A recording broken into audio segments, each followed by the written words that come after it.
പാലക്കാട് നിയമസഭാ ഉപതെരഞ്ഞെടുപ്പിലെ മിന്നും വിജയത്തിന് പിന്നാലെ കേരളത്തിലെ യുവാക്കളുടെ ആവേശമെന്ന് വിശേഷിപ്പിക്കപ്പെട്ട രാഹുൽ മാങ്കൂട്ടത്തിൽ ഇന്ന് ഗുരുതരമായ ക്രിമിനൽ ആരോപണങ്ങളിൽ കുടുങ്ങി മാവേലിക്കര സബ് ജയിലിൽ റിമാൻഡിലാണ്. ഒന്നിനു പിറകെ ഒന്നായി വന്ന 3 ബലാത്സംഗ കേസുകൾ രാഹുലിന്റെ രാഷ്ട്രീയ ഭാവിയെ തന്നെ ചോദ്യചിഹ്നത്തിലാക്കിയിരിക്കുകയാണ്.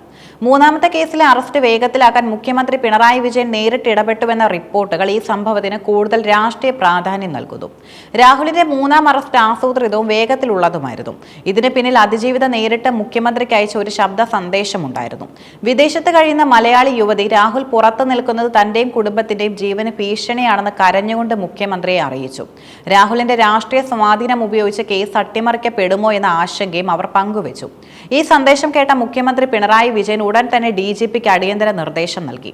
യുവതി വിദേശത്തു നിന്നും എത്തി 164 മൊഴി രേഖപ്പെടുത്തിയ ശേഷം മാത്രം അറസ്റ്റ് മതി എന്ന പോലീസിന്റെ ആദ്യ തീരുമാനം ഇതോടെ തിരുത്തപ്പെട്ടു.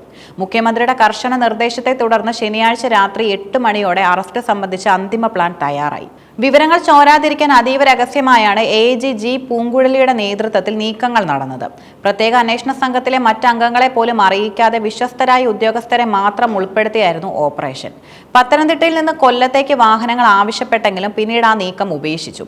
പോലീസ് സംഘം എവിടെയാണെന്ന വിവരം അതീവ രഹസ്യമാക്കി വെച്ചു. പാലക്കാട്ടെ ഹോട്ടലിൽ പോലീസ് എത്തും വരെ താൻ പിടിയിലാകുമെന്ന് രാഹുൽ അറിഞ്ഞിരുന്നില്ല. മുൻ കേസുകളിലെ പോലെ മുങ്ങാനുള്ള സാഹചര്യം ഒഴിവാക്കാൻ ഈ രഹസ്യ സ്വഭാവം സഹായിച്ചു.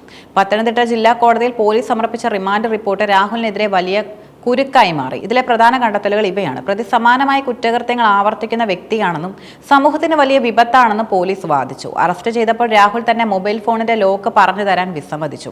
അദ്ദേഹം ധാരാളം ഡിജിറ്റൽ ഉപകരണങ്ങൾ ഉപയോഗിക്കുന്നുണ്ടെന്നും അവ കണ്ടെത്താൻ കസ്റ്റഡി ആവശ്യമാണെന്നും പോലീസ് വ്യക്തമാക്കി.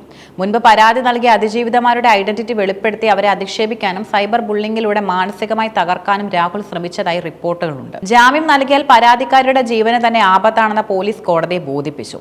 31 വയസ്സുകാരിയായ പരാതിക്കാരിയുടെ മൊഴിയിൽ രാഹുലിന്റെ കുറ്റകൃത്യ ശൈലി വ്യക്തമാണ്. വിവാഹം കഴിക്കാമെന്ന് വിശ്വസിപ്പിച്ച് തിരുവല്ലയിലെ ഹോട്ടലിൽ വിളിച്ചു വരുത്തി പീഡിപ്പിച്ചു. കുഞ്ഞു വേണമെന്ന് നിർബന്ധിച്ച രാഹുൽ യുവതി ഗർഭിണിയായപ്പോൾ മർദ്ദിക്കാനും അസഭ്യം പറയാനും തുടങ്ങി. നിർബന്ധിത ഗർഭചിത്രത്തിന് ഇരയാക്കിയതായി മൊഴികളിലുണ്ട്. 3 കേസുകളിലും വിവാഹ വാഗ്ദാനം നൽകുക, ഗർഭിണിയായ ശേഷം കൈയൊഴിയുക എന്ന ഒരേ രീതിയാണ് രാഹുൽ സ്വീകരിച്ചതെന്ന് പോലീസ് നിരീക്ഷിക്കുന്നു. അറസ്റ്റ് നടപടിക്ക് പിന്നാലെ നിയമസഭയിൽ രാഹുലിനെതിരെ കടുത്ത നീക്കങ്ങളും ആരംഭിച്ചു. MLA സ്ഥാനത്ത് തുടരുന്നത് തെറ്റായ സന്ദേശം നൽകുമെന്ന് വിഷയം എത്തിക്സ് ആൻഡ് പ്രിവിലേജ് കമ്മിറ്റി പരിശോധിക്കണമെന്ന് സ്പീക്കർ പറഞ്ഞു. കോടതി ശിക്ഷ വിധിക്കുന്നത് വരെ കാത്തിരിക്കാതെ സഭയുടെ അന്തസ് ഉയർത്തിപ്പിടിക്കാൻ രാഹുലിനെ അയോഗ്യനാക്കുന്ന കാര്യത്തിൽ നിയമോപദേശം തേടിയിരിക്കുകയാണ്. ഇത് നിയമസഭാ ചരിത്രത്തിൽ തന്നെ അപൂർവമായ നീക്കമാണ്. പത്തനംതിട്ടയിലും മാവേലിക്കരയിലും രാഹുലിനെതിരെ DYFI യുവമോർച്ച പ്രവർത്തകർ വൻ പ്രതിഷേധമാണ് ഉയർത്തിയത്.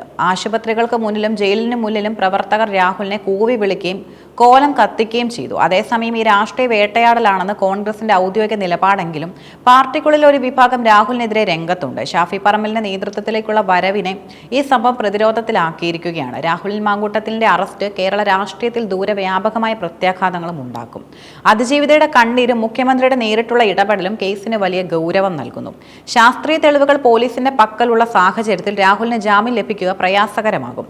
MLA സ്ഥാനം കൂടി തെറിച്ചാൽ രാഹുലിന്റെ രാഷ്ട്രീയ ജീവിതം പൂർണ്ണമായും പ്രതിസന്ധിയിലാകും.